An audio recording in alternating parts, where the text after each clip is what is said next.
ان لوگوں سے نماز سنے نا تجوید کے ساتھ تو یہ نہیں سنا سکتے، ان کے بڑے نہیں سنا سکتے، ٹائم ہی نہیں نکلے گا۔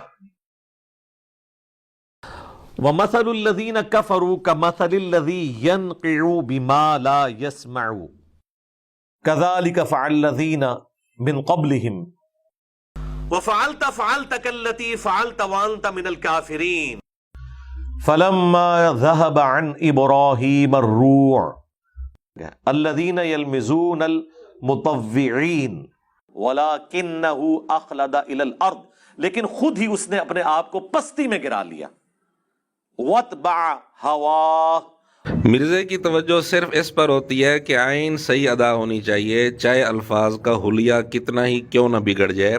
علماء پر تو ہوٹنگ کر رہا تھا کہ آئین صحیح نہیں نکال سکتے، اپنا یہ حال ہے۔ ینعقو میں حروف آگے پیچھے کر دیے، کذالک فعل الذین میں ایک لام کھا گیا، فعلت کلتی میں عین کو حرکت دے دی، عن ابراہیم الروع اس میں را پر پیش پڑھ دیا، متطوعین میں طا کی شد کو ختم کر دیا، واتبع کو وتبع پڑھ کے یہاں بھی شد کو ختم کر دیا۔ بہرحال صرف عین پر تو زور ہے، باقی الفاظ کا حلیہ جتنا مرضی بگڑ جائے اس کو کچھ معلوم نہیں، اس کے باوجود ہوٹنگ علماء پر کرتا ہے۔